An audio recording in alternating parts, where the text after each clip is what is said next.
네, 오늘 금요일이고요. 연말 투자 전략 잘 세워드리겠습니다. 정경민 IBK 투자증권 분당지점 팀장 와 계십니다. 어서 오세요. 네, 안녕하십니까? 네, 이번 주는 뭐니 해도 환율이 이런저런 얘기가 좀 많이 나왔던 한 주가 아닌가 싶습니다. 어떻게 보면 연말 시장의 분기점이 될 수도 있어서 좀 분석 좀 부탁드릴게요. 네, 뭐 절대적인 지표, 키워드 하나 꼽아라 그러면 뭐 무조건 환율이 아닌가 좀 생각이 들고요. 오늘 이제 시장만 놓고 보면 역시 이제 미국 시장이 휴장이었기 때문에 이제 국내 자체적인 힘, 자체적인 이벤트로 지금 시장이 좀 흘러가고 있는데요.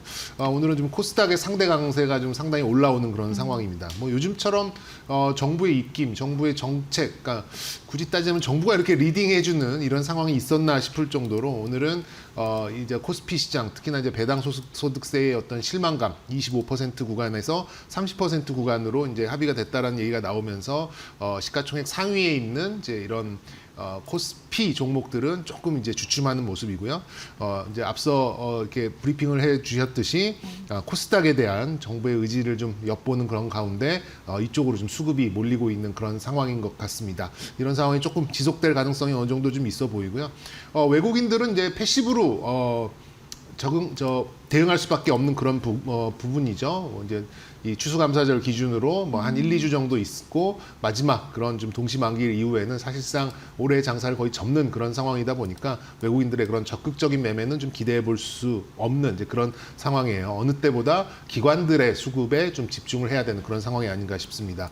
환율 말씀을 해주셨죠, 앵커께서. 그래서 현재 한 1,450원에서 1,460원 요 정도는 뭐 4,000포인트 전후를 이제 의미하는 것 같고요. 1,450원 이하로 반락하는 그런 흐름이 나온다면 4,200선, 그러니까 정고점 정도에 어울리는 그런 지수가 만들어질 것 같고, 만약에 다시 1,470원을 돌파하는 그런 흐름이 나온다면 전저점 3,800선 부근으로 연말 지수가 좀 맞춰질 가능성이 좀 있어 보인다. 이렇게 좀 말씀드릴 수 있겠습니다. 지금 시황은 어쨌든 좀 재료 공백기에 나오는 좀 기술적인 조정, 기술적인 반등 이런 것들이 좀 지속적으로 좀 나오고 있어요. 약간 좀 기계적인 움직임이 좀 짙은 그런 성격이 아닌가 좀 싶고요. 어제만 하더라도 좀 낙폭과대가 좀 셌던 이제 그런 좀 뭐 반도체나 이런 좀 기존의 주도주들이 박스 하단이 어느 정도인지는 확인을 하고 올라온 거기 때문에 오늘 하락을 한다 하더라도 저는 이번 주 반등은 좀 의미 있다라고 좀 볼 수가 있는 그런 상황이고요. 지금의 그런 반등 에너지가 다음 달까지 이어지겠다라고 말씀을 드리긴 어렵겠습니다만 어느 정도 단기 바닥을 확인한 거는 의미 있는 움직임이었다. 그리고 이런 재료 공백 상황에서는 상대적으로 코스닥이 더 강하게 움직일 수밖에 없는 그런 흐름을 좀 만들지 않았나 이렇게 좀 강조드릴 수 있겠고요. 시황 관련해서 좀 포트폴리오 전략 말씀드리면요. 뭐 지금도 같습니다. 반도체 그리고 원전과 전력 관련된 그런 섹터, 바이오 요 세 섹터에는 역시 60에서 70% 정도의 비중은 들어가 있어야 된다라고 좀 생각이 들고요. 역시 이제 코스닥에 대한 정부 의지가 뭐 확실해진 만큼 로봇, 2차 전지, 엔터, 또 한일령 반사수혜 뭐 한 요 네 정도 섹터에서 나머지 비중을 좀 매매 관점으로 좀 접근을 하신다면 시장에서 이렇게 좀 크게 소외받는 일은 없지 않을까 이렇게 좀 말씀드려보도록 하겠습니다. 네. 이번 주 뭐 삼성, SK하이닉스 반등세는 좀 탔습니다. 오늘 살짝 눌리더라도. 근데 이번 주는 TPU 대 GPU의 대전이 아니었나 이런 생각을 해보게 되네요. 어떻게 보셨어요? 저는 이렇게 쓸데없는 뭐 GPU, TPU 타령이 아니었나 좀 생각 들고요. 뭐 저는 한마디로 말씀드리면 이렇게 의심할 필요는 없다. 국내 메모리 반도체 업체들의 이 지위에 대해서 절대적인 어떤 위치에 대해서 의심할 필요는 없다라는 좀 생각이 듭니다. 말씀 주신 대로 뭐 난데없는 이제 프로세스 유닛에 대해서 시장의 오해 그리고 뭐 환율에 따른 프로그램 매도도 좀 있었겠죠. 그리고 이제 이 AI에 대한 버블로는 계속해서 지금 타고 나오는 그런 상황이고 또 금리 인하의 불발 가능성 이런 것들 다양한 악재를 이제 신용 물량의 일부 좀 청산되면서 삼성전자와 SK하이닉스가 좀 조정을 받는 그런 흐름으로 좀 반도체가 나오다 보니까 크게 오른 것도 없는 소부장까지도 끌고 내려가는 이제 그런 모습을 좀 보였었는데요.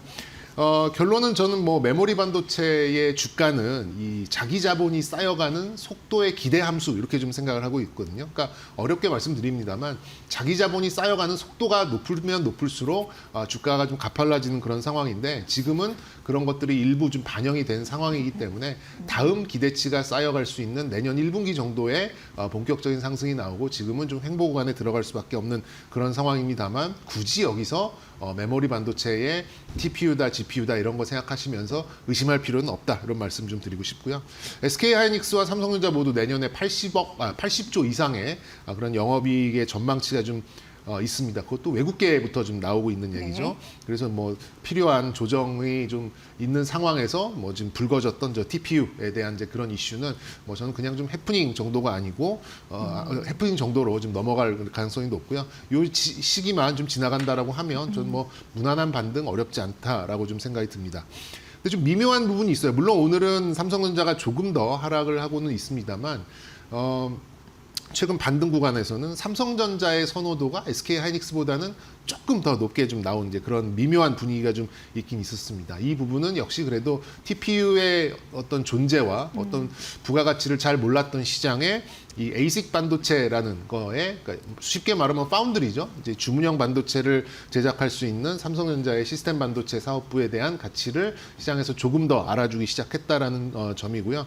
저는 뭐 그렇다고 해서 뭐 삼성전자, SK하이닉스 둘 중에 하나 뭘 찍어라 이렇게 좀 말씀드리기는 좀 어려울 것 같아요. 근데 개인적으로는 SK하이닉스를 아직도 조금 더 선호하는 상황이고요.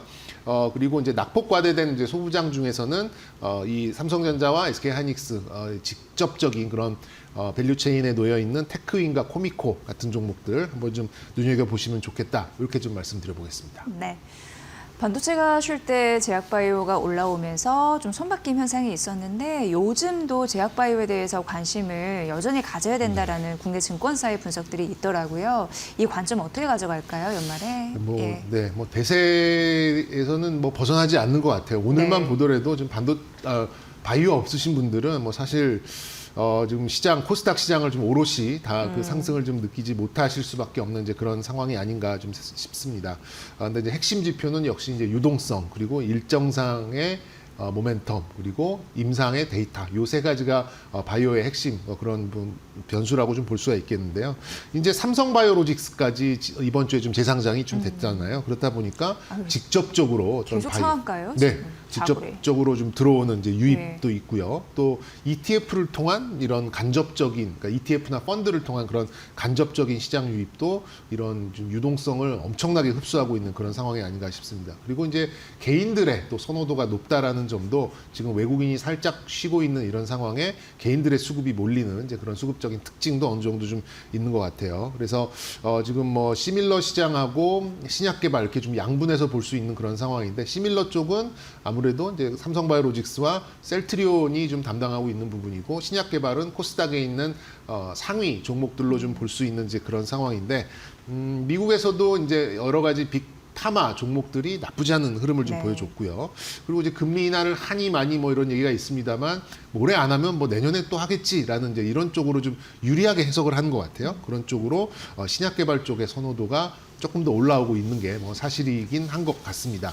그런 면에서 봤을 때는 신약 개발하는 업체들의 면모를 잘 보셔야 될 것 같아요. 그리고 이제 중요한 부분은 이 정부의 정책 자체가 이게 뭐 시가총액 3천억, 5천억 하는 이제 그런 좀 바이오를 이렇게 만지기보다는 지수에 직접적으로 영향을 주는 그런 바이오들에 대한 그런 좀 지배력이 좀 커질 가능성이 좀 높기 때문에 저는 뭐 작은 바이오보다는 그래도 조 단위의 그런 등치가 있는 그런 바이오 종목, 코스닥에 있는 바이오 종목이 조금 더 선호도를 좀 높여가지 않을까 이렇게 생각이 들고요. 이 전제를 잘 보셔야 될 것 같아요. 그러니까 충분한 유동성이 있는가에 대해서, 그러니까 어느 정도 지금 시장에 큰 그런 자금들을 흡수할 수 있을 만큼의 시가총액의 등치가 되는가 좀 중요한 부분인 것 같고요. 그리고 이제 기술 수출을 할 수 있을 정도의 충분한 그런 임상 데이터를 보유를 했는가. 이게 또 중요한 부분이 될 것 같고 마지막으로는 시장 가치가 부여될 수 있는 비교 대상 가치가 있는가 이게 좀 중요할 것 같아요. 그러니까 뭐 예를 들어서 말씀드리면 뭐 D&D 파마텍 같은 경우에도 이 회사가 지금 뭐 조 단위의 매출이 나오거나 뭐 수천억의 영업이익이 나오는 건 아니잖아요. 네. 이제 미국에서 이 회사가 가지고 기술 수출했던 그 약물을 보유하고 있는 메세라를 누가 인수를 해줬을 때 이 가치가 시장의 가격으로 이렇게 수렴되는 그런 과정에 놓여 있는 회사가 비교 가치가 있는가를 좀 지켜보셔야 될 것 같은데 이런 종목들이 오늘 시장에서도 좀 강세를 보이고 있는 것 같아요. 물론 이제 오늘 일라이 릴리 그런 호재가 뭐 페트론 같은 종목에 지금 이렇게 스며들면서 다른 종목의 편승을 만들고 있긴 합니다만 어쨌든 요 전제를 어느 정도 좀 맞춰주는 종목으로 한정하는 게 좋을 것 같습니다. 그리고 이제 삼성하고 셀트리온도 저는 주문 생산 이쪽 파운드리 일종의 파운드리죠. 이쪽에 이제 시밀러를 넘어서 신약 개발의 속도를 높일 가능성이 좀 있어 보여요. 그래서 저 개인적으로는 내년 한 1, 2월 정도부터는 이 종목들이 지금 코스닥에 있는 바이오에 못지않게 좀 올해와는 좀 다른 모습을 좀 보여주지 않을까 개인적으로 이렇게 좀 생각을 좀 하고 있고요. 단순히 이제 생산 업체에서 밸류를 높일 수 있는 그런 가능성은 충분하다라고 생각이 듭니다. 지금 이제 코스닥에 있는 종목들의 대부분은 뭐 임상 실험을 위해서 여기저기서 자금을 빌려야 되고 또 조달을 해야 되고 또 유상증자도 해야 되고 아니면 임상 1상 이상 다 연글지 않은 그런 좀 단계에서 기술 수출을 해가지고 연명을 해야 되는 회사들이 대부분인 반면에 이 뭐 셀트리온과 또 삼성바이오로직스는 충분히 돈을 벌고 있기 때문에 어떻게 보면 최종 단계 3상 이상까지도 끌고 갈 수 있는 여력이 있다라는 점에서 조금 올해와는 다른 흐름을 내년에 보여줄 가능성이 좀 높아 보입니다. 그래서 이제 이 바이오 쪽은 투자와 매매를 좀 분리를 하셔야 될 것 같아요. 대부분의 지금 이제 코스닥에 있는 그런 종목들은 좀 매매의 관점에서 좀 접근하실 필요가 있고 투자의 관점, 이 회사들이 정말 지금 생산 업체에서 신약 개발까지 아우르는 그런 기업으로 간다라고 생각을 하시면 코스피에 있는 기업, 뭐 이쪽 삼성바이오로직스나 셀트리온 쪽으로 보시는 게 좀 맞는 것 같고요. 지금의 어떤 풍부한 유동성으로 굉장한 지금 뭐 등락이 나오고 있는 여기에 좀 참여를 해야겠다라고 하신 분들은 매매를 하시는 쪽으로 좀 가셔야 될 것 같아요. 그렇게 갖고 봤을 때는 현 구간에는 좀 매매가 어울리는 그런 구간이라고 좀 생각이 들고 역시 지금은 비만보다는 ADC, 그러니까 지금 항체 쪽에 훨씬 더 높은 시장 관심 그리고 일정상의 모멘텀이 좀 남아 있기 때문에 지금 이제 항암제 쪽으로 조금 더 관심을 두시는 게 어떨까라는 말씀 좀 드려보겠습니다. 그래서 종목으로 따진다면 저는 삼성바이오로직스를 코스피 쪽에서 투자의 개념으로 그리고 매매의 관점에서는 지금 많이 올랐습니다만 아직도 많은 그런 데이터 많은 그런 모멘텀을 가지고 있는 리가켄바이오 이렇게 좀 선호 종목을 말씀드리도록 하겠고요. 마지막으로 뭐 바이오의 말씀을 드리자면 나는 정말 바이오 종목을 대응을 못하겠다. 너무 힘들다. 어떤 종목이 뭘 하겠고 무슨 소리를 하는지 모르겠다라고 하신 분들은 액티브 바이오 ETF가 굉장히 잘 돼 있거든요. 예. 네네. 코스닥에 있는 종목들 굉장히 잘 배분돼 있고 또 주가의 이 상승률도 잘 좀 반영을 하는 굉장히 좀 잘 배분돼 있는 이제 그런 포트폴리오를 갖고 있기 때문에 바이오 액티브 ETF로 좀 접근을 하시는 것도 굉장히 유용성 높게 대응할 수 있는 방법이다. 이렇게 좀 말씀드리도록 하겠습니다. 네. 현재 11시 한 40분 정도 지나고 있는데요. 오늘 시장은 대형주보다 중소형주가 탄력적으로 오르고 있고 대표적인 섹터는 로봇 그리고 의료기기, 뭐 AI 의료뿐만 아니라 앞서서 말씀해 주신 면역 항암제 이쪽 섹터가 좀 강하다라는 부분인데요. 관심 섹터는 뭘 선택을 해 주실지 궁금합니다. 네, 뭐 지금 가장 핫한 쪽을 말씀을 드려야 될 것 같아요. 이것도 이제 뭐 매매 관점, 또 투자 관점 이렇게 좀 말씀드릴 건데요.